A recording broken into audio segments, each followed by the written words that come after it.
A continuación, Nuevo Poder.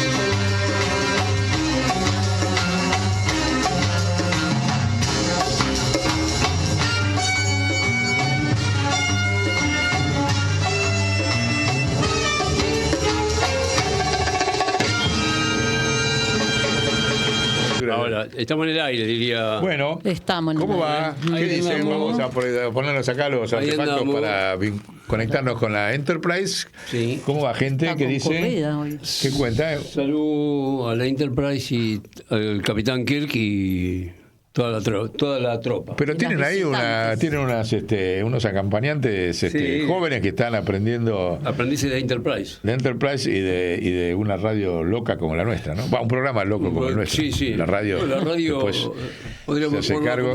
como atención. Pero bueno, igual anda bien, ¿viste? Siempre andamos. El último programa tuvimos 10.000 visitas. Ah, qué bueno. Y los otros 2.000. Hicimos 3 programas. El otro día caía en la cuenta. Llevamos 500 horas de transmisión. Son 250 programas. Pero hace 500 horas que estamos molestando a la Está audiencia. bueno. Le pedimos disculpas. Pero ¿Qué le va a hacer? venimos bien. Sí. 10.000 visitas. Vamos a ver cómo anda pero nunca bajamos de 2.000 por programa. Impacta mucho la carátula, el tema, el momento, Sí. digamos, ¿no? Pero vamos a ver, tomemos noción de eso, ¿eh?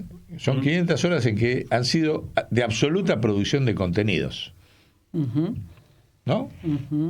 Infinito, ya le perdimos la cuenta. Si algún día alguien hace el índice de los contenidos que en 500 horas hemos dicho, no voy a decir que está todo dicho ahí, pero casi. Porque Son hay que 20 seguir creando. días. ¿Eh? Las 500 Hablando. horas son 20 días hablando. Charlando, Sin 20 parar, días, sin parar. Sin parar, sin dormir, somos sí. molestos, somos cabezones, ¿eh?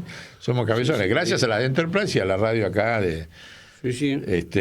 pero bueno, Con aguante. claro. Mate. Bueno, cómo no. Y eso sí, autodidacta, porque ninguno de nosotros había hecho Periodismo, ¿no? No. esto No, antes. Creo que todavía tampoco hacemos No. periodismo. Seguimos pero haciendo autodidactas. sí. No, periodismo no, hacemos, ¿no? Informar Sí, no, con lo que pensamos, con lo es que producir contenidos. debatimos. Yo creo que nosotros somos productores de contenido, que es un poco el lema, ¿no?, de la radio, ¿no? Como dice ahí el cartelito, rompecabezas. Rompecabezas cooperativa de contenidos. Ahí está. Así que hemos sido coherentes con el principio de la cooperativa de Radio con Aguante, Sí. y por eso la defendemos, porque hemos tenido absoluta libertad, ¿no?, para decir Sí. todo. Nunca. Bien. No lo permitiría. ¿Estamos en qué número de programa, Tronia Sonia? 252. 252. 252. Capicúa. Sí. Es un muy lindo clima para santificar a Evita. Todo es para santificar a Evita. Tenemos que apurarnos, ¿eh? Dato importante. Sí. Sí.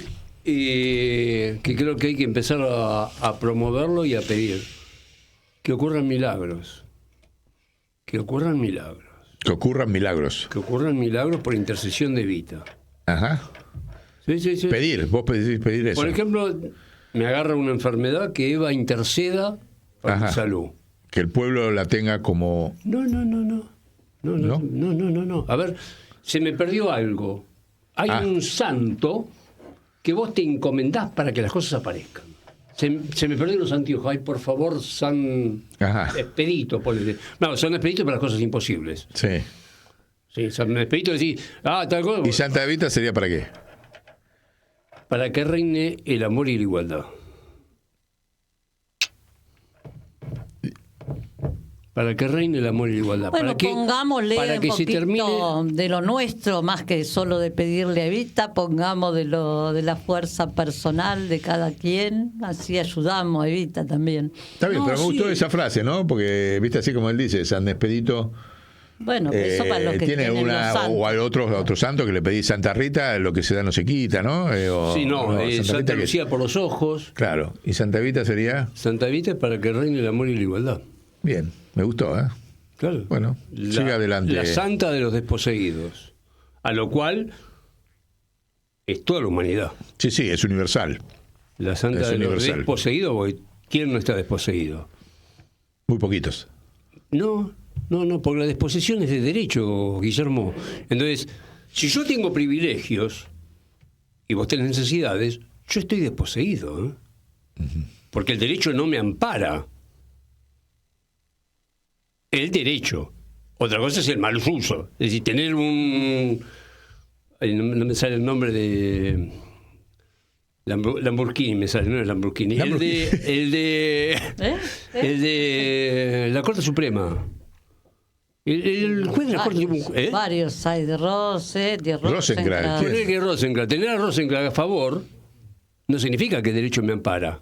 No, por ahí está demostrado. No. Claro, Está demostrado que Rosenkrantz todavía no Entonces hizo yo una a favor del derecho. Entonces yo estoy desposeído.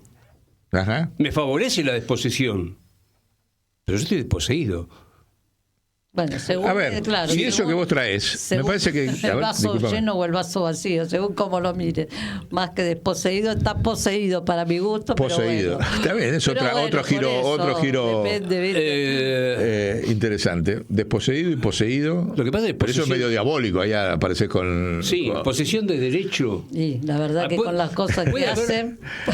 hablando etimológicamente del derecho y la ley y demás cosas, que avale Gaza, que avale el Congo, que avale que una persona esté en la calle con la abundancia que hay de materiales. Sí, sí. No es el derecho.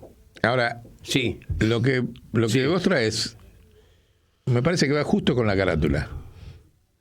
A ver si el Enterprise, la carátula...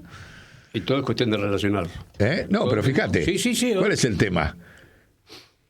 ¿El voto invasión es legal?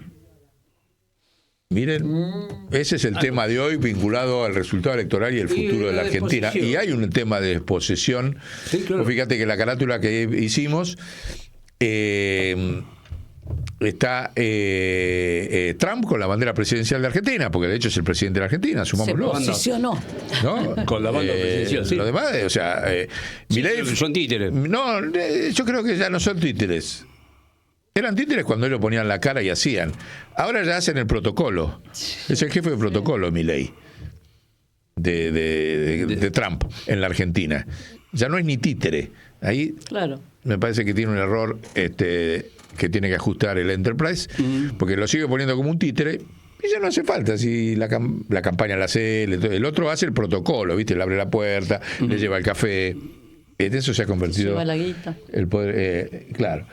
Entonces, pero ahí fíjese que lo estamos haciendo, que el manejo de las urnas. Ajá. Está Trump manejando las urnas. Si lo ven ahí, ¿puedes ampliar un poquito la imagen de las urnas o de la urna? Ahí para que se vean los hilitos, que por ahí, ¿ven? Ahí está, ahí lo tienen, ¿ven? Está manejando las urnas. El títere es el que maneja el protocolo, pero acá manejó por primera vez, yo diría en la historia argentina, Trump hizo la campaña presidencial, que muchos lo dijeron, es mucho más que Braden o Perón. Sí. Porque Braden, ahí está, mira. ¿Ves? Braden Entonces, era- fíjense, quédala ahí chiquitito, porque ahora vamos a hablar de eso y el fraude y una serie de manejos. Todos en Braden. Claro, pero Braden era el embajador. Claro. Bueno, El el embajador de embajador Estados Unidos contra el presidente. contra el presidente de Argentina. Acá fue el presidente de Argentina.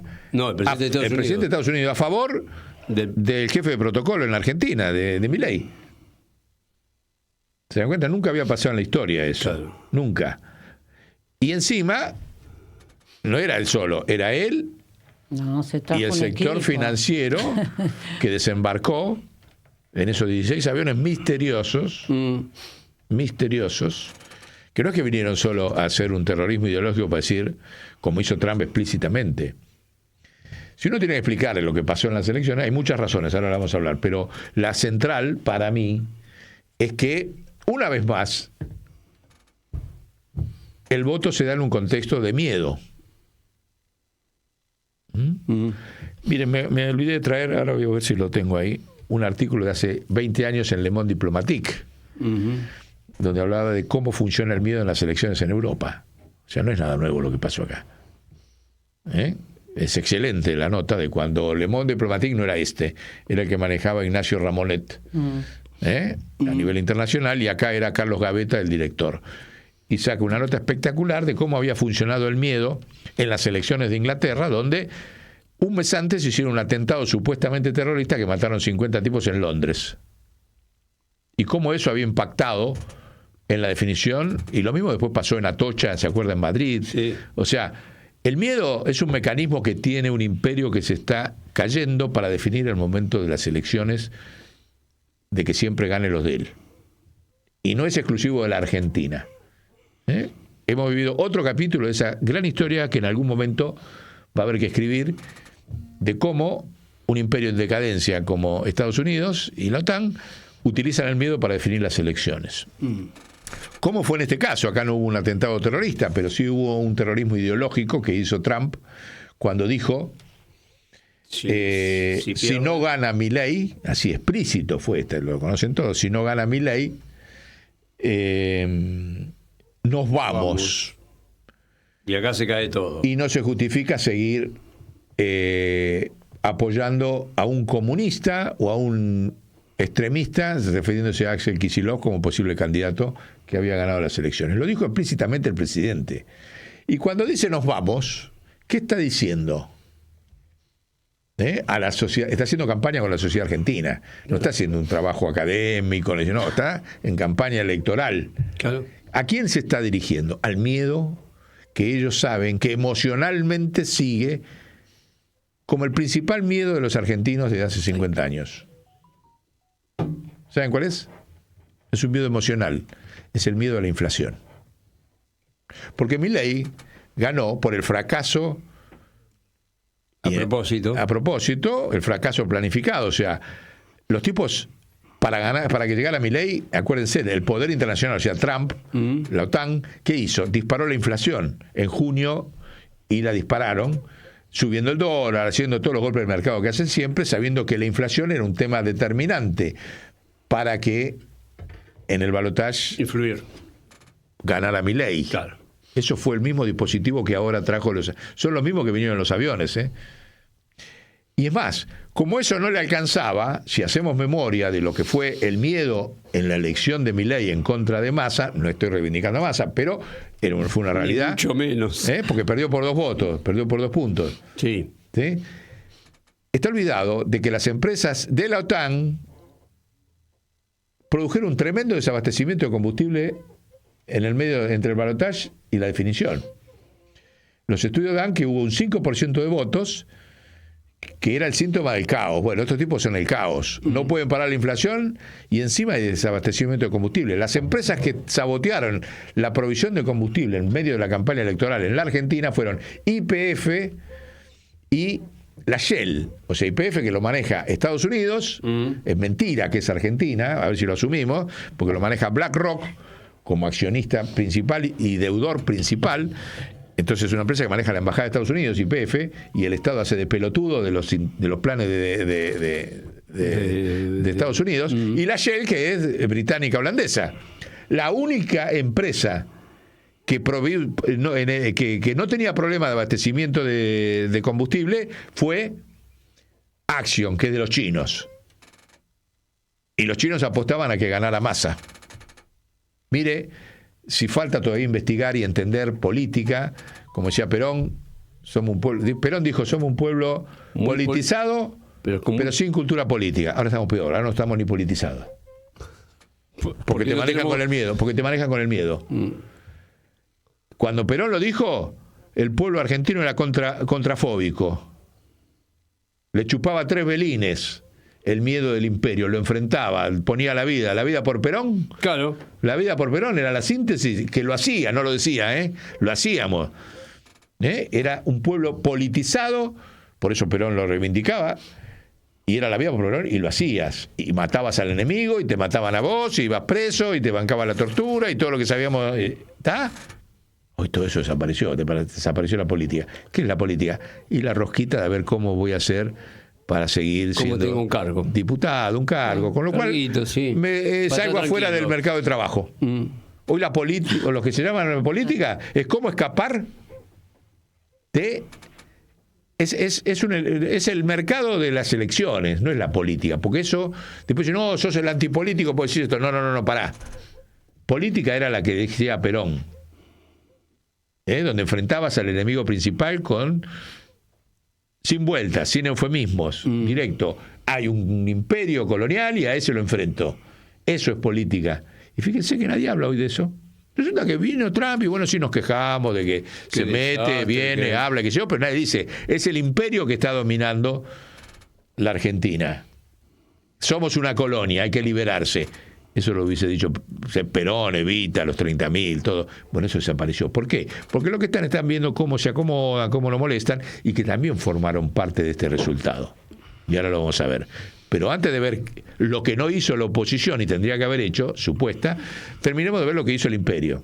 Sí. Así como hizo ese manejo que acabamos de decir, donde el desabastecimiento de las empresas petroleras, cosa que no investigó ni nadie denunció en ningún lado, fue lo que definió por 5 puntos que ganaba Milei contra Massa.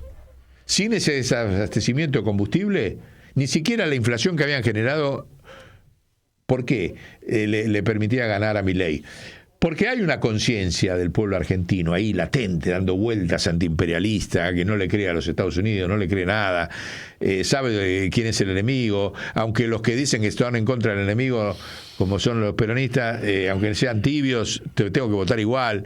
Toda esa dinámica es lo que se expresaba ahí y no alcanzaba para el objetivo que ellos tenían de que el peronismo, y que siguen teniendo, y lo han dicho explícitamente, que el peronismo tiene que desaparecer. No es que tiene que desaparecer el kirchnerismo, el peronismo. Claro. Lo han dicho al día siguiente que ganaron. Caputo, el ministro económico, el lunes, miren qué interesante, el lunes ganaron, el lunes dijo, las inversiones extranjeras, ¿se acuerda que iban a venir? Sí. No vienen mientras siga existiendo el peronismo. Lo disfrazan, dicen kirchnerismo, pero en realidad están diciendo el peronismo. Fíjense, al día siguiente de ganar, vamos a ver si ganaron, ¿no? Porque todavía está en la discusión. Pero bueno, lo pintaron como que ganaron. Sí. Bien, y sobre eso... Bueno, sobre eso te dicen, ahora vamos por otro paso. Ahora tenemos que terminar con el peronismo, porque el peronismo puede volver. Claro. ¿Sí? Al día siguiente de eso, todo el sistema judicial sacó la Corte por unanimidad un montón de sentencias de proscripción del peronismo. El martes.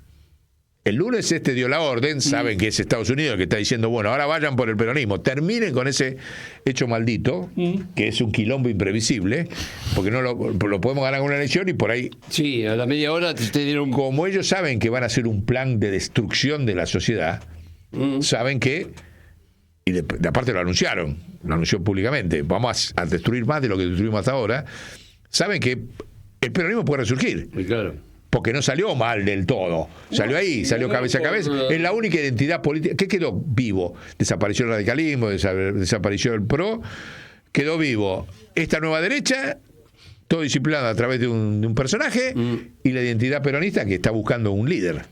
Claro. Eso está ahí.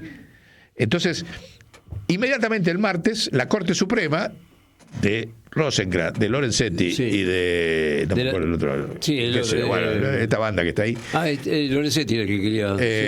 Esos sacaron la sentencia donde llevaron hay que hacer el juicio por los cuadernos, cuando está demostrado que todo es falso. Todo falso, sí. Se abre el juicio el 6 de noviembre de los cuadernos.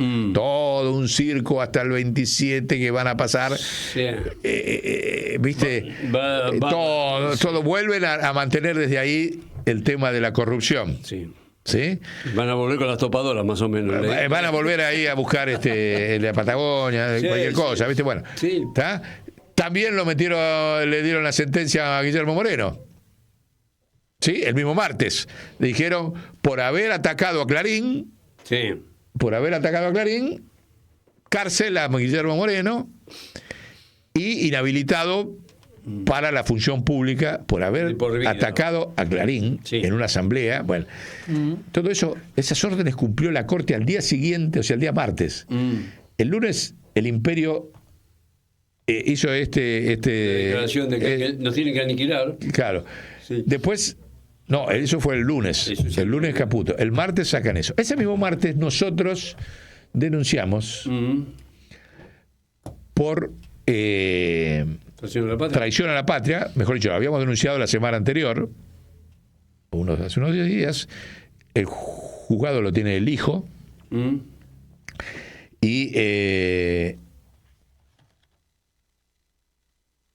Y nos citaron a ratificar la denuncia. Uno puede ir a ratificar o no. Si no la ratifica, listo, archivo. Ellos han dicho, bueno, llamarlo después de las elecciones, pues ya sabían que ganaban. O que salían bien parados. Así se achican. Así que nos vamos a achicar, no.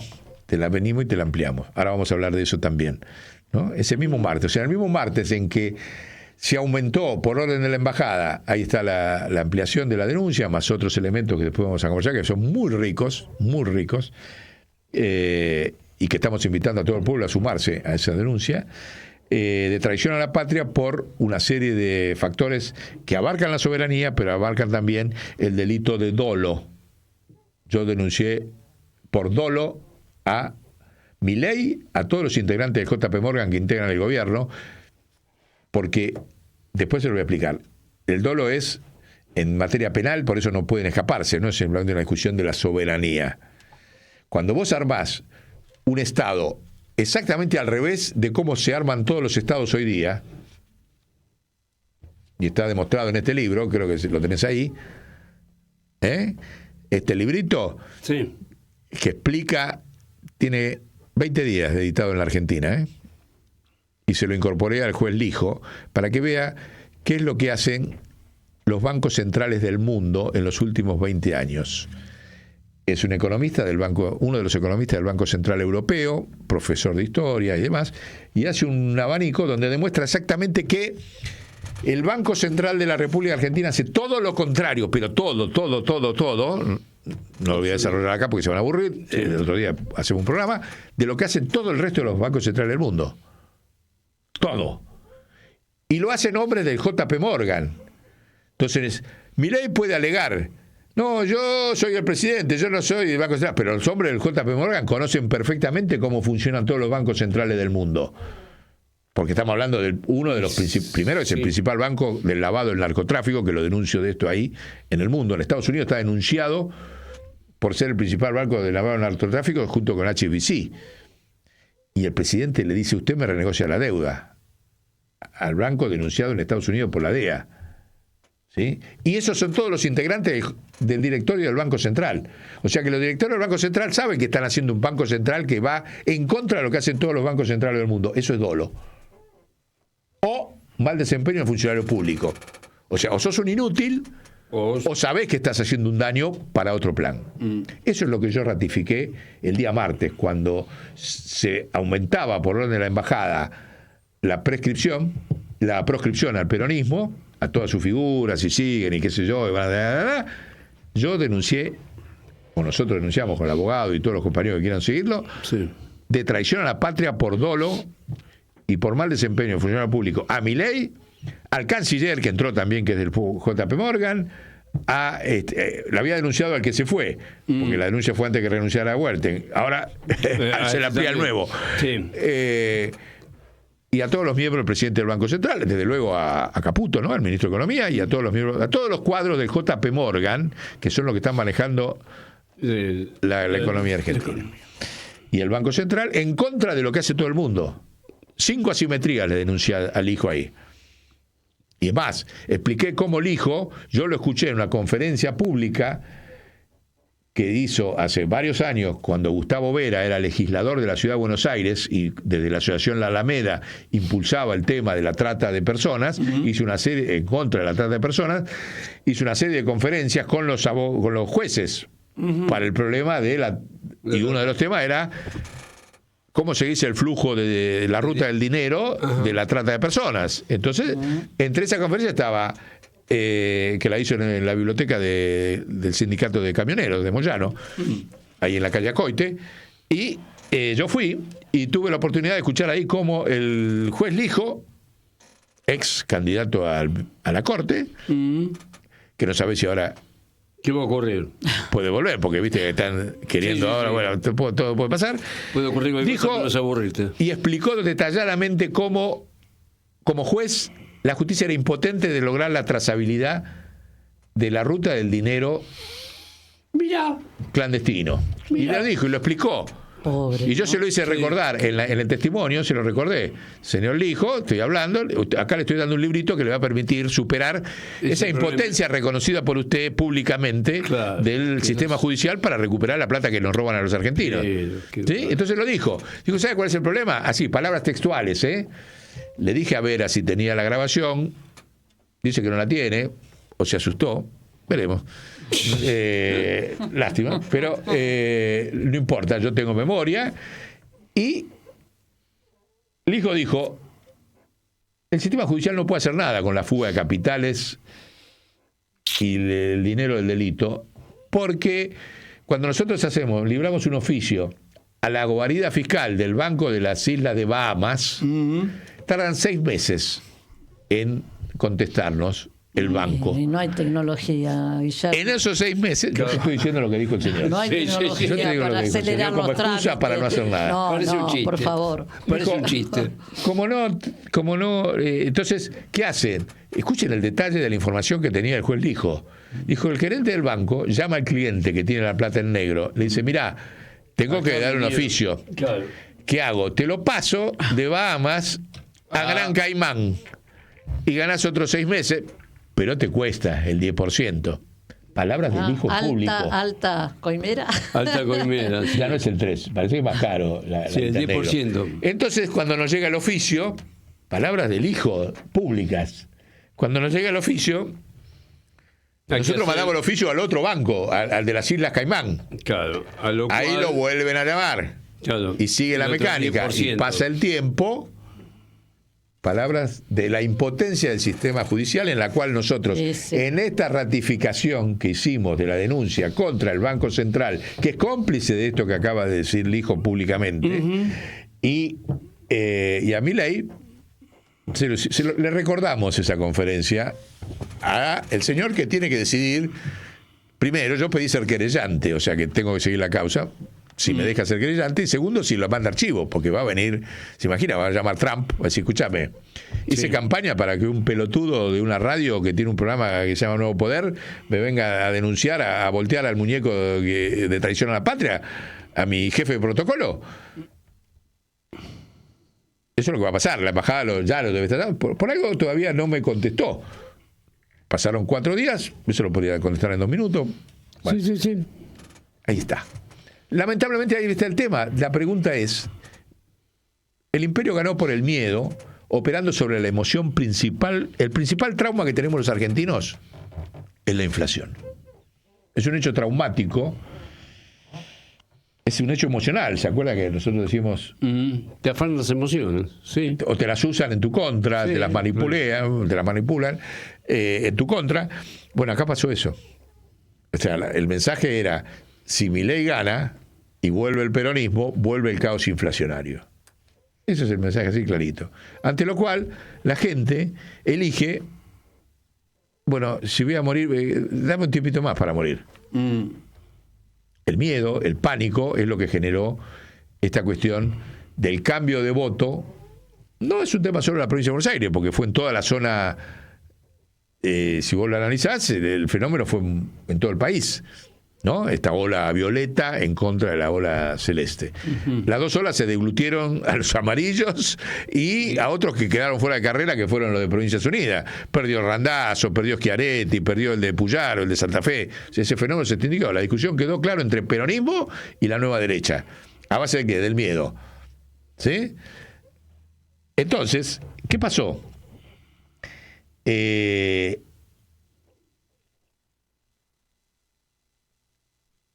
La oposición estuvo en silencio. O sea, el peronismo está en silencio. Perdón. ¿Qué oposición? Bueno, lo que figura como la gente cuando va a votar, pobre, votan dice que son 2 tercios, son 3 tercios, están los que no van a votar, fueron 11 millones, que no le crean ninguno de los dos. Claro. Un tercio por un lado. Lo del miedo que si no vota porque si no, y los otros que siguen fiel a una identidad histórica, a ver si vuelve el peronismo a hacer lo que fue. Sí. El voto al peronismo sigue siendo eso, no es que nadie confía en un líder hoy dentro del peronismo. Se confía en una identidad que vuelva a recuperar su origen, que está perdido. Por eso no quedó nadie en pie. No quedó ningún candidato presidencial en pie, del lado que no sea el imperialismo, ¿no?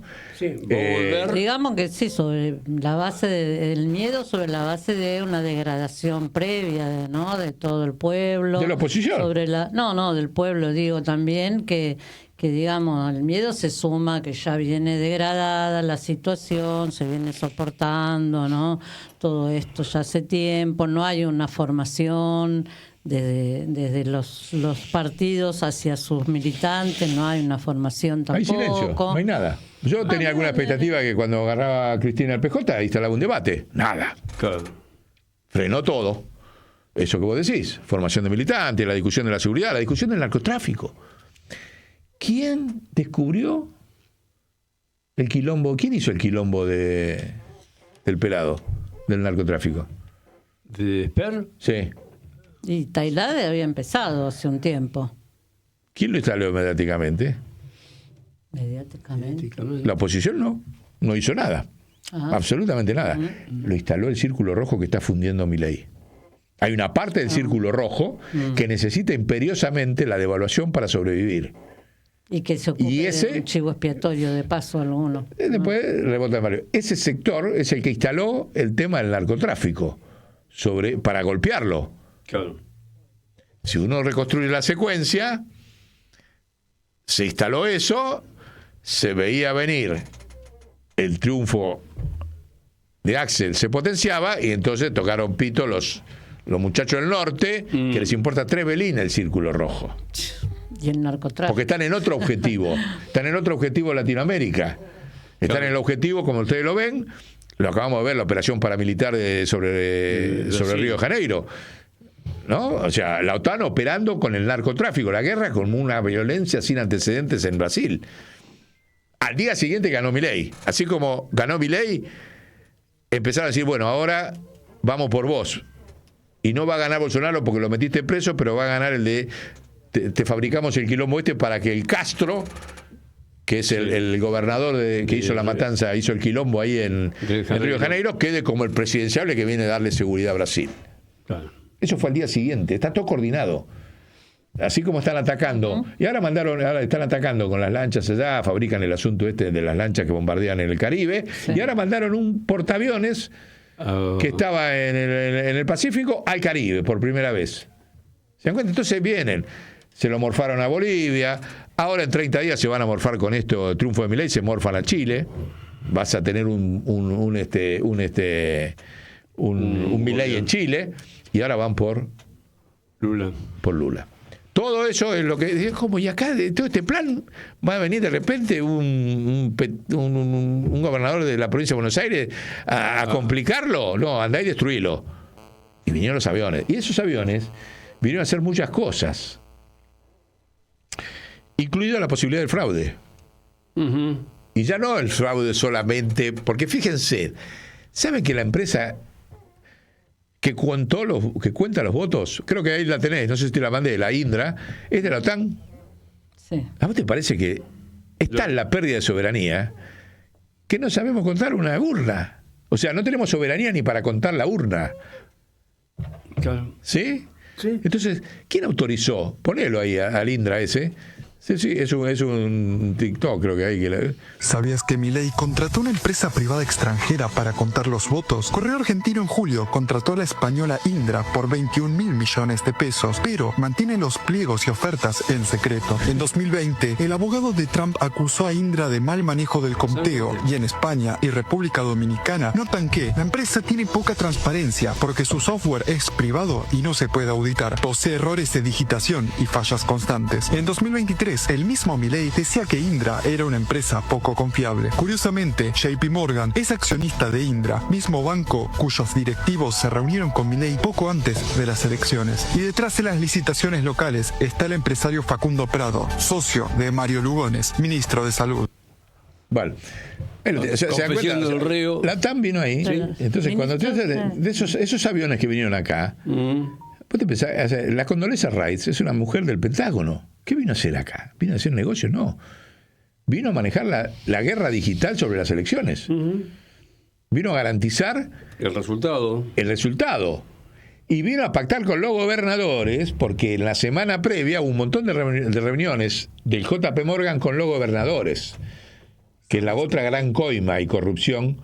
Ahí están los aviones otra vez, ¿sí? En la semana previa a esas elecciones, entonces le dijeron a los gobernadores: miren, vamos a hacer esto, vamos a hacer un fraude, ustedes son parte del fraude, se callan la boca, nadie hace nada, ¿sí? Van a ganar un poquito, pero ustedes quedan en carrera. Después viene la pelea de quién de ustedes quiere ser presidente, nosotros se lo manejamos. Ahí estuvieron todos, todo lo que van. Mañana 20 gobernadores, hoy a la tarde creo que van 20 gobernadores a hablar con el jefe de protocolo de Milei. Y eso antes lo estuvieron hablando, entonces estuvo todo armado. Entonces la oposición quedó absolutamente en silencio. No solamente si habló Cristina, dijo esto, si Axel lo otro, todo el aspecto político de los gobernadores, que le dijeron: miren, muchachos, vieron que el embajador, este sí es como Braden, dijo: yo voy a salir a caminar toda la provincia, lo dijo abiertamente. Sí. Hace 2 meses, antes, cuando lo anunció, y es lo que va a salir, y ya lo hizo. Ya lo hicieron. ¿Está? Entonces... Perdona, pero digo, vos nombraste como socio de Indra a un tal ministro de Salud. No, el señor del TikTok. De Salud. Sí. Responsable de 100 muertes por fentanilo y dueño del sanatorio Güemes, que todavía es ministro. Claro. Ah, mira. ¿Y Güemes, vos. socio de Güemes? ¿Quién es el socio del sanatorio Güemes? Ah, eso no sé. Barrio Nuevo. Ah.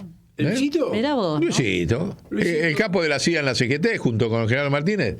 Mira vos cómo se juntan Mirá todos, vos, ¿viste? que todavía sigue, pero aparte sigue siendo ministro, ¿no? Cuando Y el otro sigue estando en la CGT. Al otro, a González, Sí. ¿no? Gil lo hay problema. bajaron a Pero, los 2 minutos después. Sí. Sí, Forman parte del protocolo, no son Y ministros. fentanilo. Son todos protocolos, no existe la categoría Digamos, ministro. ¿no? Hay que ver cuáles son las categorías de protocolo. Hablemos con propiedad. Ninguno es ministro ni presidente, son todos jefes de protocolo del presidente Trump. Entonces, argentino, ¿no? Presidente argentino. Y bueno, entonces ahí tenés el silencio, ¿se dan cuenta? Entonces, esta denuncia que hice yo, ¿por qué no lo hizo el PJ? Si yo, que soy un pichi, junto con otros compañeros que son tan pichi como yo, Sí. hacemos esta denuncia, que se suma a la otra que hicimos de que denuncia por terrorismo a Milei y a Bullrich. ¿Por qué el PJ no lo hace? Cristina, desde su cárcel. Comparemos las cárceles de otros líderes políticos. ¿Qué le puedo decir? Mandela, Lula, te producía de la cárcel una política que lo llevó a ser presidente de vuelta. Bernie Sanders, ¿por qué no inició una huelga de hambre, Cristina? ¿Por qué no? Bernie Sanders recuperó con su huelga de hambre la soberanía de Irlanda, que casualmente hoy, el domingo mismo pasado, acaba de ganar una mujer la presidencia por primera vez con el 63% de los votos. 63%. 63% de los votos. Bien ahí. Con un contenido que acá no sale nada, porque ya sabemos que Irlanda es neutral, explícitamente se declara neutral en todos los conflictos. En Ucrania, la presidenta atacó desde luego el genocidio en Israel, esta que ganó. Juega al fútbol, es una mujer grande, pero que hace un taquito que parece, la ves jugando y parece Maradona. Ya. Y a su vez las redes, ahí está. Después lo vamos a poner completo en el otro programa, acá estamos haciendo un pequeño anticipo. Y ganó, ¿saben cómo? Como outsider de toda una dispersión del campo nacional de Irlanda. Había una gran dispersión de fuerzas, lo mismo que hay acá, Claro. que había permitido que en las parlamentarias ganara la derecha, pero es tan desastre lo que hizo la derecha en la política económica dentro de Irlanda, que al año esta señora que era una outsider se convirtió en la líder de todos. Le juntó la cabeza a todos. Y atención, porque esto es la única salida que vamos a tener nosotros. Por eso lo traigo acá. No es que hablemos de Irlanda, porque mirá, no. Es el modelo. Es el modelo en muchas cosas y es un aliado estratégico nuestro, porque está en contra de Inglaterra, a favor de la soberanía de las Malvinas, porque, bueno, después lo vamos a escuchar en otro programa, pero ¿a qué voy con esto? A que ese triunfo está basado en Bernie Sanders, que fue hace como 30 años, cuando era el IRA. Tenían el IRA, entonces la derecha la acusaba, ahí va a ganar el IRA, le decían ahora. y sin embargo logró ganar. Era como si dijera en la Argentina, va a ganar a los montoneros. Claro. El IRA eran los montoneros. Sí. Para la liberación de Italia, estaba Bernie Sanders, el otro programa que le hicimos junto con otra irlandesa, Sinead O'Connor. ¿No? Pero Bernie Sanders murió haciendo una huelga de hambre por la soberanía de Irlanda, en la cárcel. Y lo eligieron diputado desde adentro de la cárcel y murió a los 15 días. ¿Por qué Cristina no hace lo mismo? ¿Por qué no empieza una huelga de hambre y genera un quilombo nacional e internacional? ¿Qué quiere? ¿Para qué quiere salir saliendo al balcón? Si tiene que morir o no morir, depende de lo que haga el pueblo peronista. Ahí se va a ver si el pueblo peronista es capaz de hacer lo que tiene que hacer para liberarla, que desde luego tiene que estar libre, como Milagro Sala, sí. ninguna duda. Pero vos tenés que romper todo, no ir a bailar como un pelotudo abajo del balcón. ¡Ah! Es infantil, muchachos. Aprendan de Bernie Sanders. Aprendan de Mandela, aprendan de Mujica cuando estuvo preso, aprendan de Evo Morales, que ahora está preso y escondido dentro de la selva boliviana. ¿A dónde se fue Evo? Bueno, el imperio nos ganó, me meto en la selva y vénganme a buscar y me cago a tiros. Y no se animan a ir a buscarlo. Y le hacen preso y le vuelven a decir con lawfare que se cogió una piba, que... ¿Está? Todo. Ahora el tipo se fue a resistir adentro de la selva. El balcón no sirve, Cristina. Hace otra cosa, denunciá desde afuera todo esto. ¿Por qué no te adherís? Te invito a adherirte a la denuncia que le hice a Milei. ¿Por qué no? ¿Por qué no te presentás en la... Le sería muy útil a ella. Le sería útil al pueblo argentino. Sí, por eso. No este rol de lamentable y patético de estar bailando en el balcón porque van dos boludos a gritar abajo. Es vergonzoso. La cárcel es un lugar de dignidad política. Si la usás bien, no la estás usando bien. Y no es un problema del resultado electoral. Es un problema de golpear al enemigo. Supongo que te darás cuenta, ya habrás archivado la palabra adversario. Enemigo. ¿No? Gramsci, no te voy a hablar de Gramsci, los cuadernos de la cárcel de Gramsci terminaron produciendo un movimiento político en Europa espectacular. La Revolución Francesa, tenés montones de fenómenos ahí. Bueno, tenés montones de casos. No está lo de Perón en el exilio. Bueno, no era la cárcel, pero no podía volver, estaba proscripto. Mirá lo que hizo Perón desde la proscripción. Bueno, no estás haciendo lo que tenés que hacer con tu proscripción, Cristina. No lo estás haciendo. Y eso afecta al movimiento nacional, afecta a la patria.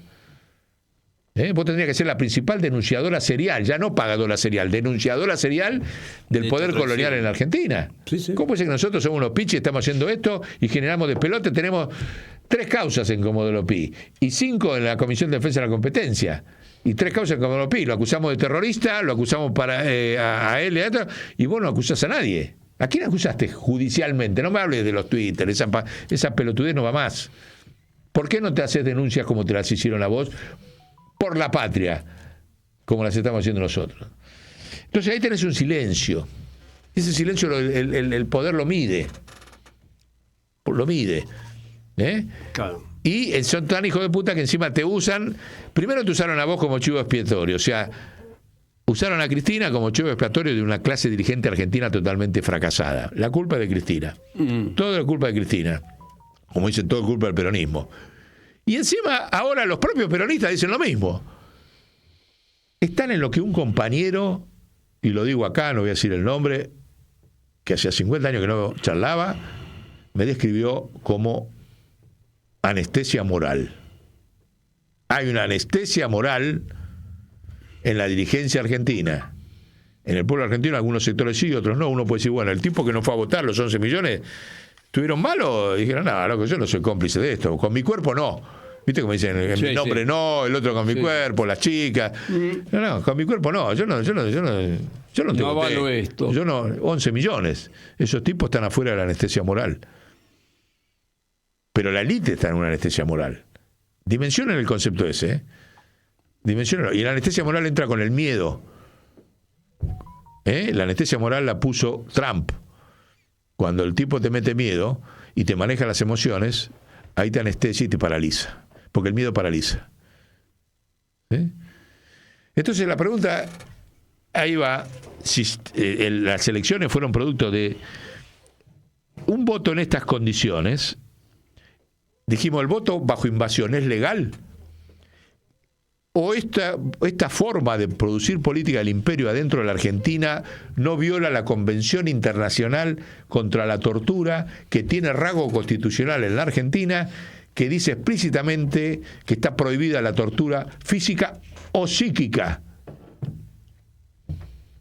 Las dos cosas. Y no se está refiriendo solamente a una cuestión individual. Porque en el marco del genocidio, dentro de las estrategias de genocidio que describió Raphael Lemkin y que salió en la Convención de Genocidio, dice claramente: se busca exterminar a un sector de la población religiosa, política, cultural, etcétera, étnica, etcétera. ¿Y no es lo que está haciendo Milei acá? ¿Qué hace todos los miércoles cuando le pega a los jubilados? No, pero aparte de lo que dijo ¿qué hace? ¿Lo dijo? Bueno. Lo digo, sí. Entonces, la pregunta es: todo el régimen de Milei y de Estados Unidos, y hay que denunciar a Estados Unidos como cómplice y como instigador, está instigando a que se haga tortura psíquica sobre la Argentina. Y yo pregunto, ¿se supone que la dinámica liberal del voto es que el soberano se expresa? Claro. Ahí está el libro donde está desarrollado todo esto, en la teoría del genocidio. En el padre de la Convención del Genocidio, Raphael Lemkin, judío polaco, ídolo total mío. Tengo, entre los principales ídolos, tengo al judío polaco Raphael Lemkin. El soberano se supone que en el momento del voto está delegando un poder. Claro. Yo pregunto, bajo tortura, ¿hay soberanía? No. Es como cuando te sacan bajo tortura física una confesión que después no es válida. Yo sé que estoy planteando un paradigma que nunca se hizo, por eso lo digo. Porque nunca había pasado esto de que el imperio explícitamente viene a manejar la campaña y a sembrar personalmente el terror ideológico electoral, como hizo Trump y el JP Morgan. Con los cómplices de acá adentro, ya sabemos, siempre hay cipallo que... Pero hoy fue a cara descubierta. Esto es como decir, vengo a robar un banco, pero ni siquiera me pongo la máscara de la Casa de Papel o de la media. No, vengo yo porque yo entro acá, hago lo que quiero.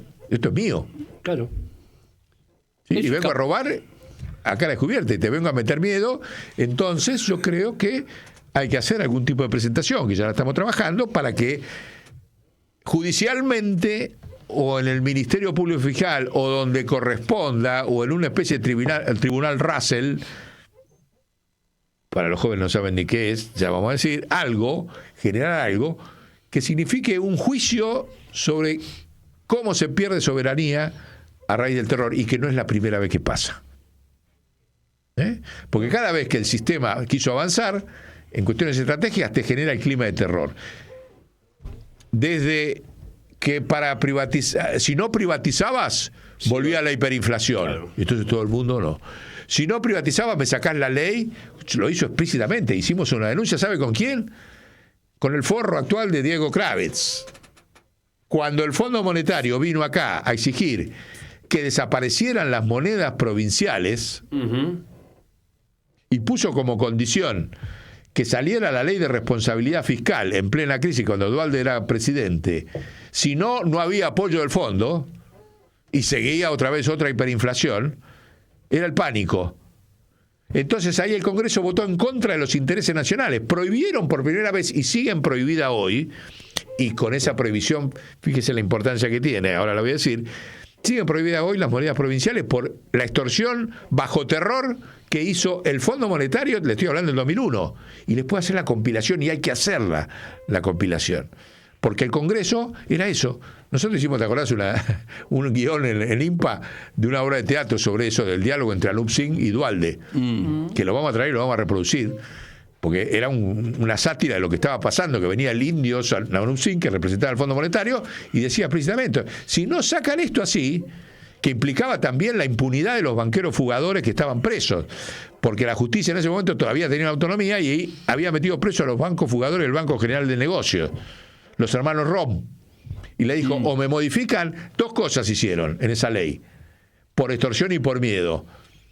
La ley de subversión económica que había sacado Isabel Perón en el 73, era una ley que planteaba el problema de perseguir en el 75, después de cuando era presidenta, pero no era, planteaba la subversión económica más para el problema de la fuga de capitales que para el problema de la plata de las organizaciones revolucionarias. Servía para las 2 cosas. Servía para frenar la fuga de capitales. Esa ley había quedado vigente un artículo, y que en el marco de ese artículo, en el medio del quilombo de 2001, un juez dispuso, no me acuerdo el nombre ahora, Valiente, la cárcel del Banco General de Negocios, cuyo socio principal era Kissinger, y cuya careta pública era los hermanos Rom. Uno rajó a Uruguay y el otro cayó preso acá. Y habían fugado 7.000 millones de dólares a través del Banco General de Negocios. ¿Sí? Y el Fondo Monetario dijo, o derogan la ley y me liberan a mis banqueros, o no hay plata y ustedes vuelven a la hiperinflación. Y es lo que pasó. El Congreso, fue la única vez que me peleé con el Barba, que el Barba era diputado en ese momento, y ¿cómo vas a aprobar eso? Aprobaron la ley de responsabilidad fiscal, donde las monedas dejaron de estar, y ahora van a ver la importancia que tiene hoy estratégicamente, estamos hablando 20 años atrás, esto, que toda moneda provincial era ilegal, que nunca más la Argentina volvía a hacer eso, que se modificaba la ley de subversión económica y desaparecía que podía afectar al sector financiero, no se podía aplicar al sector financiero. Sí, se aplica a buscar ladrones de gallina, pero bueno, ahí tenés. Y producto de esa ley, en estas elecciones, los tipos ya se morfaron candidatos presidenciales. Porque como ningún gobernador que está apretado por el gobierno de Milei con los recursos del Estado se ha animado a emitir moneda, y ahora van a ver, entonces se le cayó su carrera presidencial. Porque Axel Kicillof no se animó a emitir moneda, y se lo llevamos, se lo llevé yo, se lo llevó el Vasco Murúa. No se animan porque sigue vigente esa prohibición del Fondo Monetario Internacional, y no se animó. Y como no se animó, lo han sacado de la carrera presidencial, porque sin emisión de moneda, Axel queda fuera en la crisis que ahora, porque ahora el Fondo Monetario viene a profundizar la caída de recaudación. Peor de lo que hizo estos años Milei va a ser ahora. Entonces la provincia de Buenos Aires se queda sin plata. Sin plata. Y al kirchnerismo no le aprobó que se pueda endeudar encima, la pelea, o sea, la ley de Martín Fierro, los hermanos se han unido, sino que, bueno, ahí tenés. El kirchnerismo no le aprobó que se pueda endeudar, entonces el tipo no se puede endeudar y encima se le cae la recaudación impositiva por el proceso de profundización de la crisis que hay hoy. ¿Sí? Y tampoco emite moneda, con lo cual no puede cubrir. El único que emitió un puchito así de moneda y que casi pierde las elecciones, Los Chachos. Los Chachos, pero ¿sabes cuánto emitió? No tengo idea. Para pagar el café. Formosa, No, el de La Rioja. Quintela. No se animó a hacer una emisión que le permitiera y casi pierde, y ganó por 400 votos. Sí. Hizo una emisión, pero hizo una emisión que no molesta, chiquitita, ya la recuperó, no hizo una nueva y casi pierde la elección. Ya está, ya perdió como carrera presidencial, porque si vos ganaste por 400 votos en La Rioja a la Libertad Alianza, es porque no emitiste la moneda. Entonces, fíjense lo que estoy hablando, les estoy trayendo una ley que está olvidada totalmente, no solamente en el discurso político, sino en la militancia, de cómo los tipos manejan el terror para romper de las políticas nacionales. Y lo manejan entonces y lo manejan hoy, y te lo actualizan, y te lo cobran, Sí. y te dejan afuera de carrera a candidatos presidenciales. ¿Sí? Porque si Milei, si Axel hubiese emitido moneda, no tenía las obras públicas paradas. Podía hacer un montón de políticas, las políticas sociales que no hizo, que cortó el gobierno nacional, las hubiese podido hacer él. No se animó. Y eso te lo cobra el sistema. ¿Tá? Entonces, todo este error. No es la primera vez esto que pasa acá. Entonces podemos, si no le damos esta perspectiva de que es una política del imperio, más agudizado ahora porque está en un proceso de caída Y sí, para que actúe directamente. Claro, pero fíjense otra cuestión a favor que no tenemos que perder vista, y ahora vamos a ir a la positiva. Así como el terror ha sido permanente en dictadura y en democracia del poder colonial sobre la Argentina y por distintos caminos, no vamos a entrar ahora en detalle, a lo largo del programa, de nuestras 500 horas de edición, recopilamos la historia que no recopiló nadie sobre esta historia del terror sobre los momentos políticos de la Argentina en democracia. Asesinatos, bueno, no importa. Pero vamos a este que es sociológico. Es el miedo sobre la sociedad que obliga a la parálisis y a un voto conservador. O en contra de sus intereses.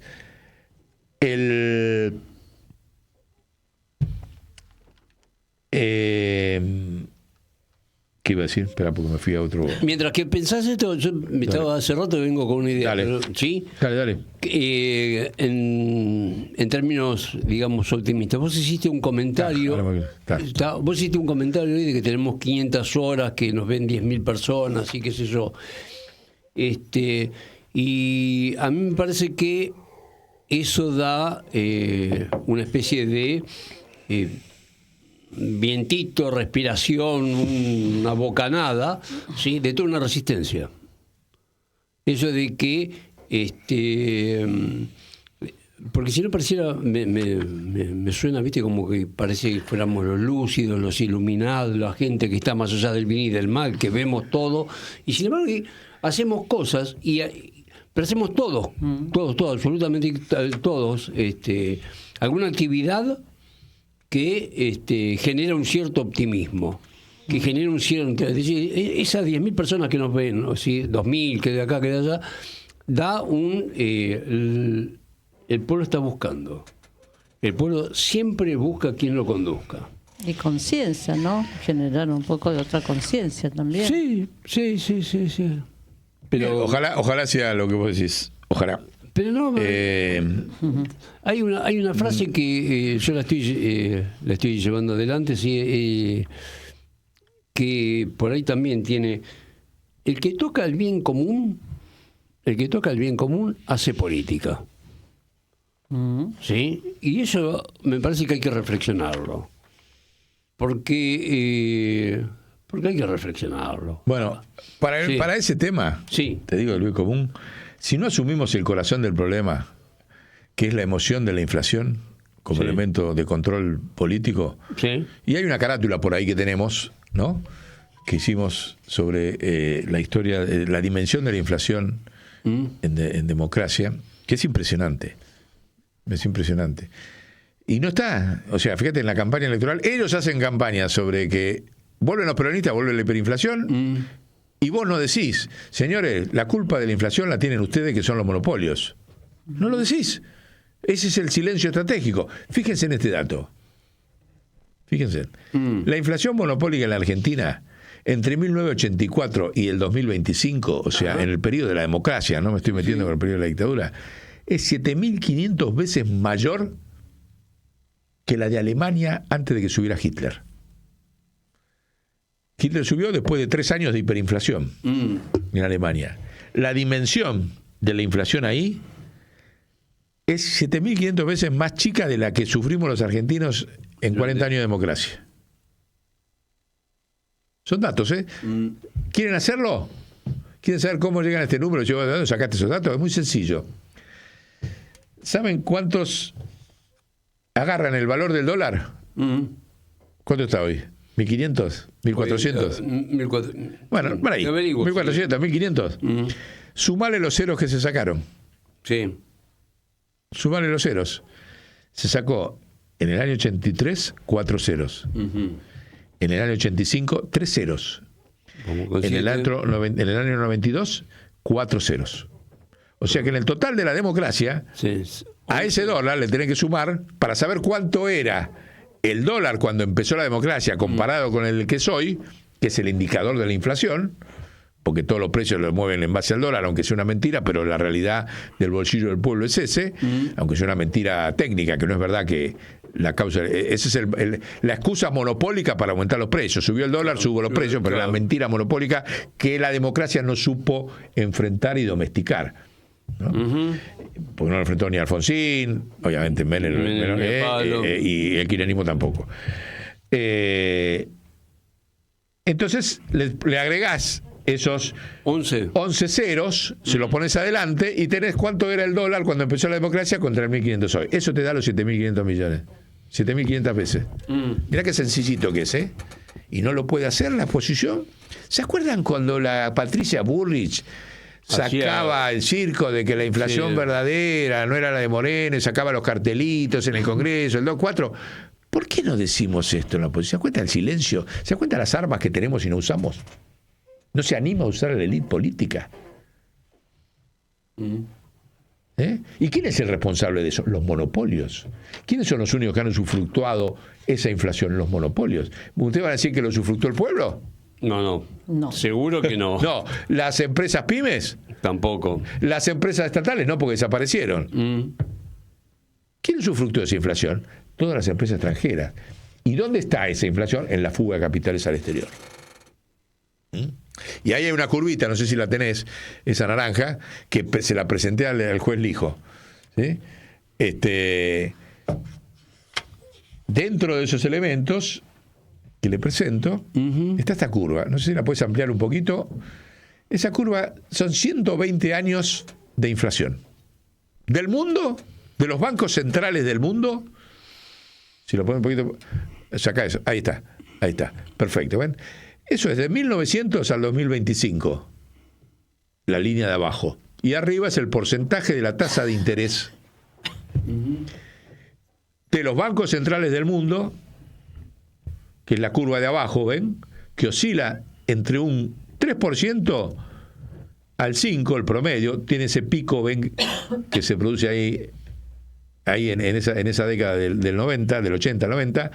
Después vuelve a bajar. Y la tasa en puntos rojos es la tasa de interés de la Argentina, también en esos 120 años. Mira, fíjense más arriba. Fíjense cuando empieza a generarse el amarillo, el naranja que ven ustedes ahí, es la masa, es la masa de diferencia entre la tasa de interés del Banco Central de la República Argentina, que impone al sistema financiero en la Argentina, y la de la tasa de interés de los bancos del mundo. ¿Sí? Cada puntito rojo. Ustedes ven que la Argentina más o menos estuvo por abajo, paralelo a cuál fue la tendencia mundial, hasta el año 1957, que empieza a aparecer lo naranja. ¿Qué pasó en el 57? ¿Qué es lo que está marcando ahí? Entramos al Fondo Monetario. Claro. Empieza a ver, la primera vez siempre estuviste abajo, ¿sí? O más o menos acompañando lo que hicieron los bancos centrales del mundo. A partir de que entra el Fondo Monetario, empieza la dolarización, empieza el poder monopólico sobre la Argentina. Cuando se vuelve a disparar, fíjense que estuvo más o menos ahí cerca, se vuelve a disparar con la dictadura, con el genocidio la segunda, en 1976. Hacen la ley de identidades financieras, se libera por completo el mercado de capitales y fíjense a dónde se va desde entonces. Todo ese naranja que ven ustedes, que son 50 años del saqueo de la Argentina, esa masa que ustedes ven ahí, es el famoso carry trade. Los tipos ganan en pesos, en algún momento, es lo que hizo el JP Morgan desde el año 76 a hoy. Y es el que hoy está cargado. O sea, pusiste al zorro adentro del gallinero a cuidar a la gallina. Eso es lo que hizo y está denunciado de eso Milei en mi denuncia. Esa masa que ven ustedes ahí naranja es la masa del saqueo entre la tasa de interés local y la tasa de interés mundial, que es lo que está planteado en la denuncia. Esto está acompañado de la denuncia al hijo. El hijo está estudiando esto que ustedes ven ahí. No sé qué va a hacer. No sé cómo hace para decirme que no. Sabemos que van a inventar porque le van a dar la orden de Estados Unidos y si no, te mato a tu hija. Y bueno, y ahí no lo veo muy patriota al hijo. Pero esa masa, ese saqueo, es la simetría.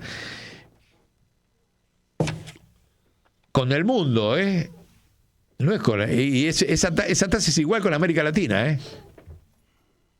Esa brecha por eso la Argentina se empobreció. Por esa marcha así naranja que ustedes ven ahí, esa es la causa del empobrecimiento de la Argentina. ¿Por qué? Porque no pudiste domar el precio monopólico financiero ni el precio monopólico de las empresas extranjeras. Entonces, todo eso no se está politizando, está en silencio. O sea, al desastre del gobierno de Alberto, al desastre del gobierno de Macri, al desastre del gobierno de Alberto, al desastre del gobierno de Milei, vos estás en silencio, no decís esto. Entonces, ¿cómo el pueblo no va a hacer lo que hizo el domingo? 11 millones no fueron a votar, los otros votaron, cagaban las patas por el voto miedo, no lo votan convencidos, votan para diferir su muerte, porque el voto es un voto para diferir tu muerte, porque el tipo te va a matar más ahora. Tiene 18, la motosierra no la tiene Milei ya, que es el jefe de protocolo, la tiene Trump.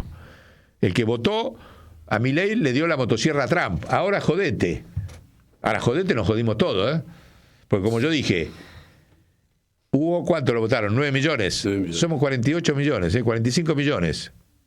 Porque la cagada que hacen esos 8, más la oposición que no habla, afecta no solo al padrón, a todos los argentinos, porque le cagás la vida a los pibes. Le cagás a los pibes la vida a los que no votan, a los adolescentes, a los futuros argentinos. ¿Entendés? Entonces, eso no solamente demuestra la pobreza perezosa del voto, porque voté y me voy, y después qué sé yo. Listo. Voy un ratito, meto un papelito en una urna, y qué sé, soy un irresponsable total. Soy un analfabeto político y tengo derecho al voto. Y lo digo así, y que me digan después de que hablo de voto, no hablo de voto calificado, hablo de la cultura política que hay que volver a sembrar en la Argentina. Y que se comió a todos los candidatos presidenciales. Porque si algo faltaba, los tipos hicieron fraude. Mire, le voy a dar un dato. Hace 40 años atrás, el líder justamente de Río de Janeiro, enfrentado a la dictadura, se llamaba Brizola. Gran compañero que apoyaba a toda la resistencia peronista montonera contra la dictadura genocida. Y era el gobernador, era el líder, el caudillo de Río. Y cuando empiezan las elecciones, van las elecciones. ¿Se imagina? Hace 40 años. El tipo sabía que ganaba las elecciones por muerte. Y de repente aparece el perdedor. Mirá. Con toda su estructura política de los punteros de Río de Janeiro, mete una denuncia judicial y demuestra que hace 40 años... ¿Se imaginan lo que eran las computadoras hace 40 años? Eran, qué sé yo, más o menos con tarjeta perforada, serían. Y más o menos, o con rodillo, qué sé yo. El programa de conteo de los votos le reducía a él el 5% de los votos. Hace 40 años. Y el tipo, por oficio político, porque está permanentemente en el barrio, con él, y lo denunció y tuvieron que volver a hacer la elección porque quedó demostrado que había habido un fraude electoral de la dictadura militar con un programa de descuento. ¿Se imaginan lo que hace ahora la empresa esa que contrataron en la OTAN? Entonces, si hace 40 años la OTAN hacía eso y quedó demostrado históricamente, lo puede ir a verificar cualquier historiadora de la historia de Río de Janeiro, fue un escándalo tremendo. Porque el tipo logró la pericia que demostró que cuando contabas, como era la computadora que contaba, te hacía un descuento no del 3% como el de del 5 le hacía. El 5. Era más oferta. 40 años, en aquellos cachivaches, ¿se imaginan hoy el fraude de esto? ¿Quién carajo cuenta? Es todo mentira. Y no lo están denunciando la política. Te lo denuncian los compañeros, viste, por las redes, están todos peleando ahí, bueno, la base se mueve, pero ¿quién denunció? No, ya estamos discutiendo quién va a ser el presidente del PJ y quién va a ser la corte, si vamos a poner dos. Muchachos, conclusión, para adelante, por la positiva. Renuncien todos a ser candidatos en el 2027. Ningún político profesional, después de esta acumulación de silencios que ya lleva 3 periodos presidenciales, porque el silencio de hoy es para que no caiga, y la tolerancia al fraude es para que no caiga, y la tolerancia a no denunciarlo es para que no caiga ahora. Entonces, y para no hacerse cargo. Y para no hacerse cargo. Claro. ¿Está? Esa es la verdad de la llamada oposición. Entonces, ¿qué hizo el pueblo en su sabiduría confusa, contradictoria y qué sé yo? 11 millones no fue a votar, otro va y vota, y otro qué sé yo. Pero la realidad es que de estas elecciones eliminaron a todos los candidatos presidenciales de lo que sería el campo nacional y popular. De los políticos profesionales del campo nacional y popular. Les explico. Bueno, Cristina, hasta que no haya un cambio de gobierno, un triunfo, no va a ser candidata porque ya sabemos el sistema la proscribió. ¿Sí? Su dedo cada vez es más chico para tratar de poner a alguien, porque obviamente. Axel, y no ganó, pero aún así Axel ya está en la mira. A Axel le van a hacer lo mismo que le hicieron en Río de Janeiro a Lula ahora. ¿Sí? Van a hacer un montón, no así tan espectacular, pero van a hacer, empieza con la inseguridad, le empiezan a matar, todo, ta. Como no va a tener plata, esta prosperidad se va a acabar en la provincia de Buenos Aires, va a ser un drama total, porque no va a tener plata ni porque no emite moneda, no va a tener recaudación impositiva, y el kirchnerismo le prohibió que se endeude, el Martín Fierro nuevamente, nos morfan los de afuera porque nos peleamos los hermanos. Bueno, entonces ya está. Axel no va a tener ni posibilidad de salir afuera a caminar el país para ser presidente. Ya se acabó no porque haya perdido las elecciones, sino por lo que va a hacer el imperio con Axel. Y aunque hubiese ganado, le iban a hacer esto igual. Fíjese, se lo hacen a Lula. Se lo hacen a Lula, que es presidente. Pero aparte se imagina con porque el objetivo del imperio es que reelija. Después de esto, el diseño es, señores, tenemos Chile, tenemos esto. El imperio maneja la reelección de Milei. Para eso necesitan destruir a Axel. Haya ganado o no ganado, no importa si el reconteo, ya está, te lo van a hacer igual, te van a hacer pelota en todos los terrenos. Por lo tanto, ya, lamentablemente, si hubiese ganado tenía más armas para pelear, ahora, y encima tiene adentro el enemigo, dentro del peronismo, ni hablar del peronismo del interior. ¿Cómo hace Axel para salir a caminar con el peronismo del interior? Muy difícil. O sea que lo podemos mantener porque lo queremos, qué sé yo, pero lo veo muy difícil que sea. Y sobre todo lo siguiente: el candidato nuestro tiene que ganar en la primera vuelta, no puede ir a balotaje. Entonces el sinceramiento que tiene que hacer toda la política profesional es medir quién realmente puede evitar el balotaje de todos nosotros. Ninguno. Después del domingo, ninguno. El de La Rioja, ya está, ganaste por 400 votos, olvídate que quería ser también candidato a presidente. Cristina ya dijimos, Axel, ojalá, pero no lo veo, es muy difícil que pueda ganar sin balotaje, porque en el balotaje nos matan otra vez. Te vuelven a matar porque ponen el dispositivo del miedo, el dispositivo de la inflación. Tenés que poner a alguien. ¿Quién es otro que perdió? Bueno, ni hablarlo de Provincia Unida, que fueron un papelón, desaparecieron todos. Desapareció Schiaretti. ¿Qué es eso? Bueno, ahora ya no es nada. Puyaro, el otro, no sé, Randazzo. Bueno, o sea, Provincia Unida se extinguió como, aunque no es del palo, pero bueno, también se los devoraron, porque el imperio dijo, no, señores, duró menos que un fósforo. Ustedes no lo necesitamos más, ustedes. Claro. Fuera. Necesitamos que es nuestro mejor jefe de protocolo, Milei. Y ustedes afuera. Entonces también desaparecieron. ¿Quién otro desapareció que quería ser candidato no sé? Bueno, no importa, no quedó nadie en pie. Graboy ni hablar, porque Graboy no puede ganar un balotaje, pero no puede ganar ni en la primera elección, así que también perdió, porque Graboy fue un perdedor, perdió en la provincia de Buenos Aires. Y perdiste en Capital. Tu candidato sacó menos votos que el senador. Entonces, Graboy ya también quedó afuera de carrera presidencial. ¿Quién más? ¿Qué otro? Massa, bueno, ni hablar. Massa, olvídate, porque Massa es sinónimo de inflación. Entonces, vos tenés que buscar candidatos que no tengan ninguna mochila, o que no tengan ninguna mochila que el sistema te ataque para ganar en la primera vuelta. Ningún político, ni hablar, los gremios no tienen más nada, los gremios no existen más, con candidato de nada. Necesitas candidatos que no tengan mochila y que tengan el perfil de cómo se produce hoy la política en el mundo, que no se produce a partir de las identidades políticas, sino de alguna característica de outsider. Como ese, por ejemplo, el del caso de Irlanda. Irlanda se puso por arriba de toda la historia de la lucha identitaria política, los unió, pero ella no era de ninguno y sacó el 63% de los votos. Vos acá tenés que ir a lo mismo. Lo único que quedó en pie, si queremos ganar, es construir un outsider. Para construir un outsider, lo primero que tienen que hacer es todos renunciar a ser candidato. Todos. Cristina, renuncia a tu dedo. Axel, renuncia a ser candidato. El Cuervo, renuncia a esa discusión pelotuda de quién es presidente del PJ, de la provincia de Buenos Aires.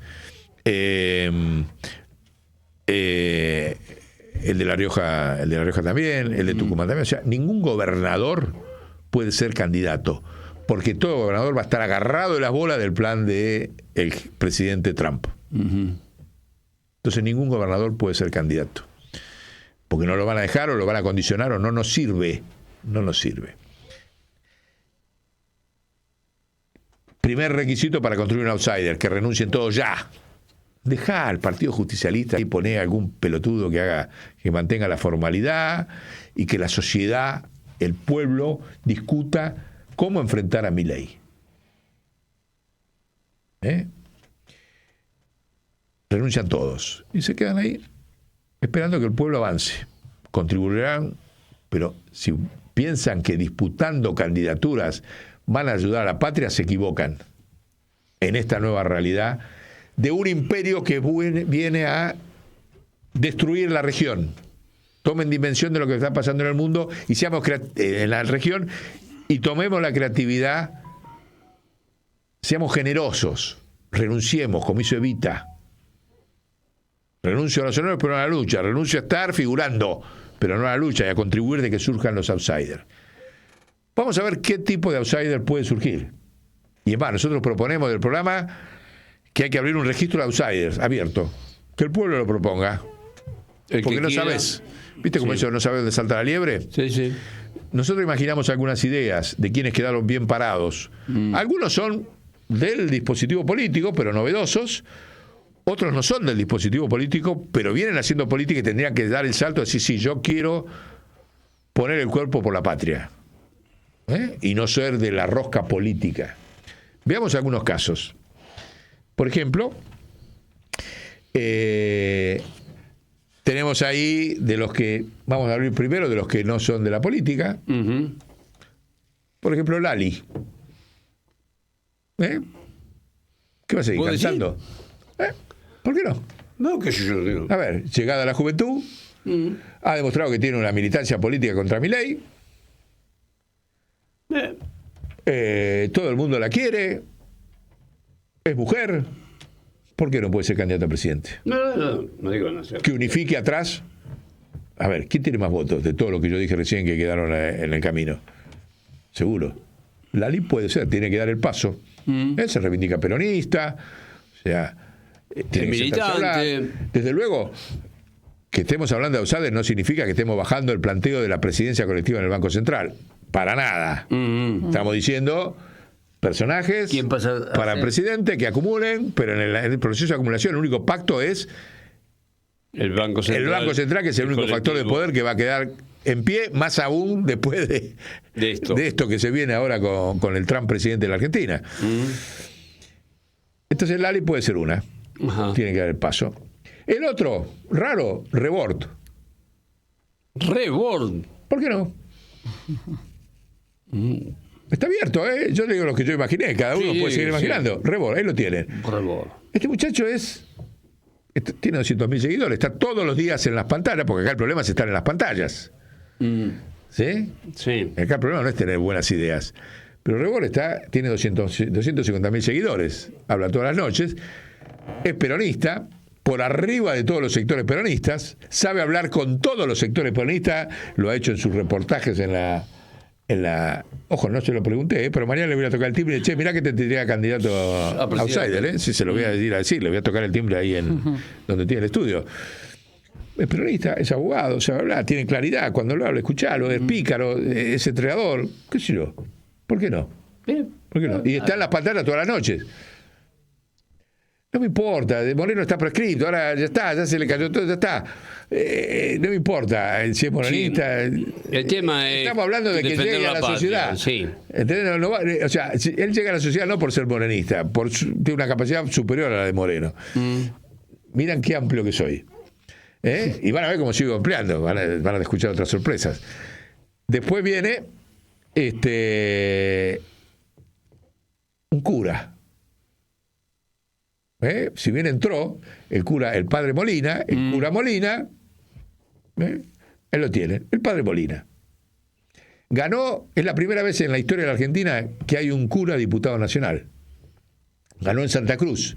O sea, ahí está. Le ganó con pinche de Cristina, porque fue el segundo de Alicia Kirchner peleando contra el narcotráfico, y los enemigos internos del peronismo le hicieron jugadas muy pesadas, no lo voy a decir ahora, ya la dije otra vez, y él la sabe.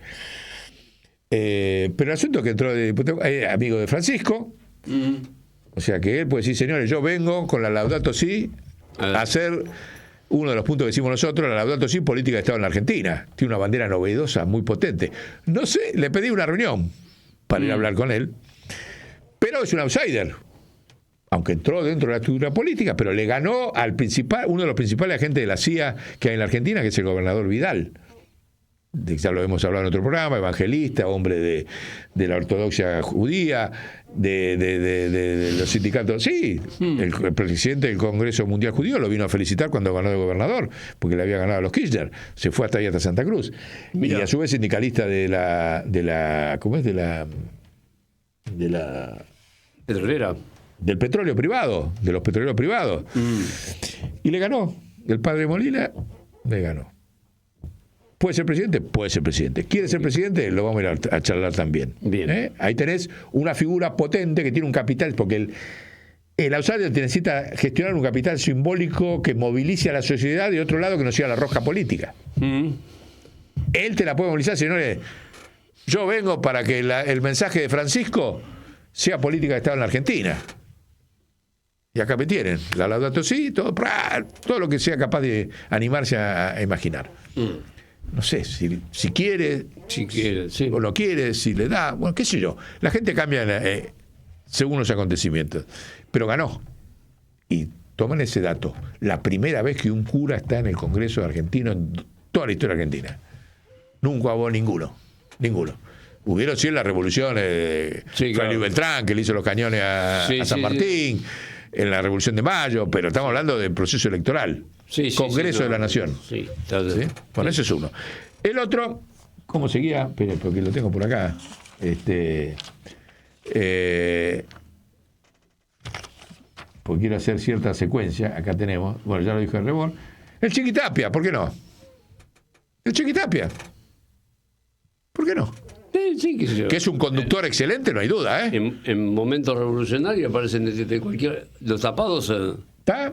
Sí, claro. Que es un político muy hábil, que ha logrado llevar, y triunfante, porque ha logrado a la Argentina a hacer, andaba ahí con Axel, pero bueno, ahora si Axel ya quedó en el camino, o apoyando de atrás. En el camino no quiere decir que desaparece de la política, sino que... pero el Chiqui puede tener vuelo propio si se anima. Sí. Y el fútbol lo va a apoyar, y todos los equipos lo van a apoyar. ¿Por qué no? Mira, hasta Messi lo va a apoyar, está en la foto. ¿Por qué no puede ser un outsider que quiera ser presidente de la Argentina? No, nadie niega, no. A ver, Menem fabricó un montón de outsiders que eran todos hijos de puta. Scioli, que hacía, corría en lancha, y fíjate, termina siendo ahí, y lo fabricó Menem como outsider. Sí. Fabricó a Reutemann, fabricó a Palito Ortega. Todo tipo el único que tuvo dignidad y le dijo, no, vos no sos peronista, a mí no me fabricás, no me convertís en un outsider, fue Roberto Galán. Él que lo quería convertir en senador de la capital federal, le dijo, no, yo con vos no voy a ningún lado porque vos no sos peronista, le dijo Roberto Galán. Grande, ¿sí? Roberto. Grande don Roberto. Bueno, tenemos que hacer un programa sobre don Roberto. Bueno, ahí tenemos a otro posible, el Chiquitapia. Después tenemos vamos a otros que han quedado de la clase política, pero que pueden transformarse en outsider, aunque hayan salido. Por ejemplo, Natalia de la Sota.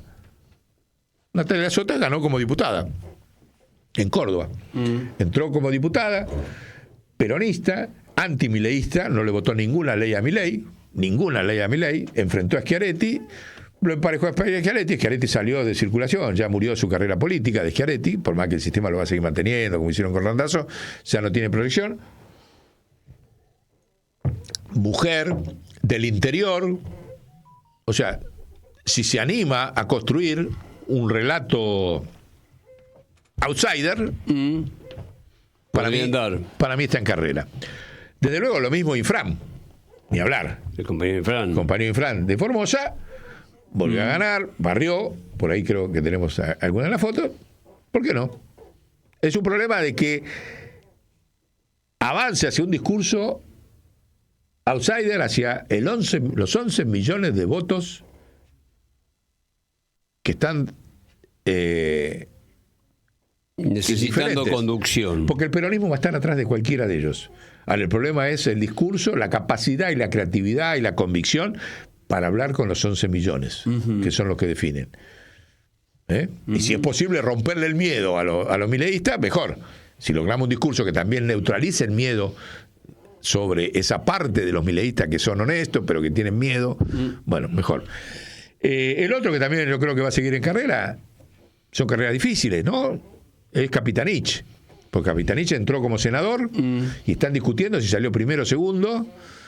Y si son segundos, son 2 senadores. Bueno, es un hombre que viene de la clase política, lo sabemos, de la rosca política, pero, insisto, para no hacer un planteo absolutamente de los que están en carrera, de los que pueden llegar. Una cuestión de puros, digamos. No, de puro no, de novedoso, que no, si sos político, entonces. No, sos político también. Animate a ser otro tipo de político. Otro tipo de político tenés que ser. Que recupere las identidades, pero con una forma creativa, que le dé juego a las nuevas generaciones. Bueno, todo un montón de cosas. Para mí, esos son. Tenemos también nuestro outsider, que es Pedro. Compañero Pedro Ábalos, nuestro outsider. Ahí lo tenemos. Compañero que está en la lista de los outsiders para presidente, para acumular. Y después seguiremos pensando otro y les dejo abierto a a todo aquel que quiera participar. Que imagine quién. Pero entiendan esto. Solamente un outsider vence a Milei. Solamente. Y ninguno que tenga mochila cargada por la gestión, aunque son todas mentiras, pero el sistema lo usa, puede ganar una elección. Ninguno. La gestión pública te carga de mochilas que no te permite ganar una elección por la dinámica que tiene el poder colonial en la Argentina. Entonces, dejamos abierto esa idea. Fíjese que murieron los radicales, murió Lustó, murió Cornejo mismo, o sea, desaparecieron las identidades políticas, desaparecieron los radicales, desapareció el peronismo como proyecto. Entonces, la construcción de outsiders que abarquen y sinteticen y potencien esa historia argentina y la recuperen, para mí es la única forma de poder trabajar estos 2 años y ganar. Y se puede ganar, no estamos diciendo que no. Pero hay que cambiar totalmente los ejes de construcción en estos lineamientos. Estoy viendo si me falta algo más.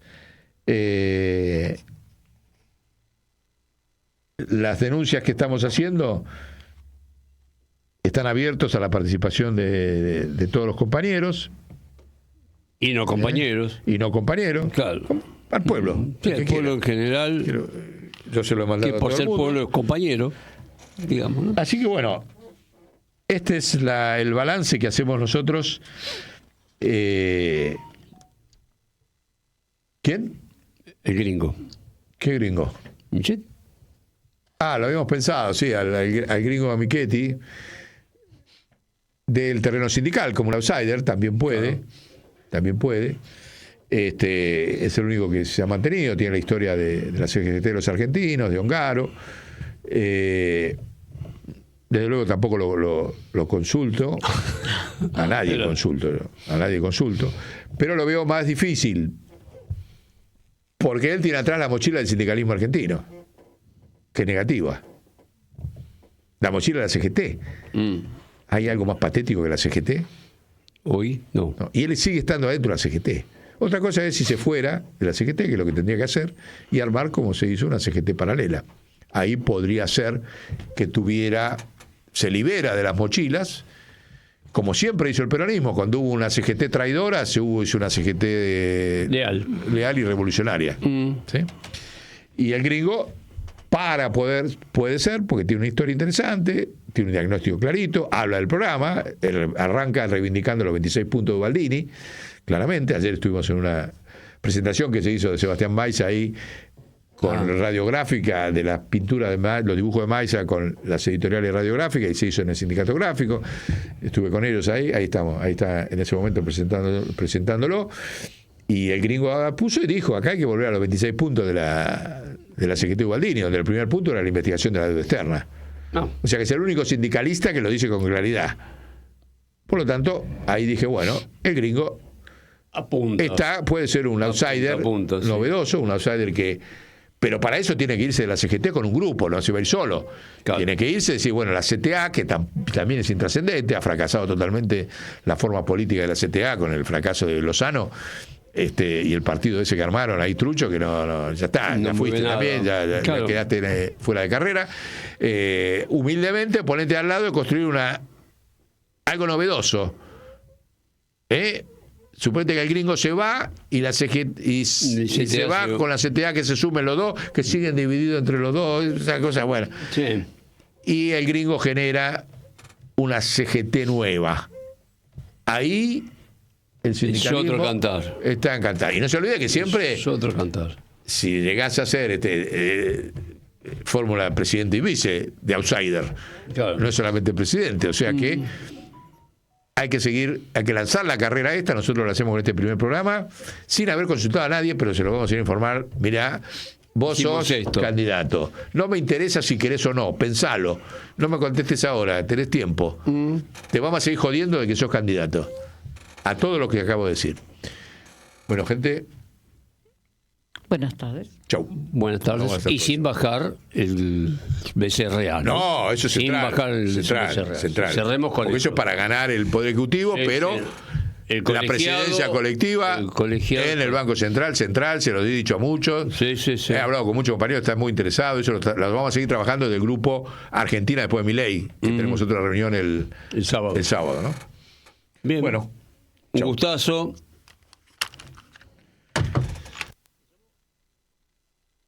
Comienzo de espacio publicitario.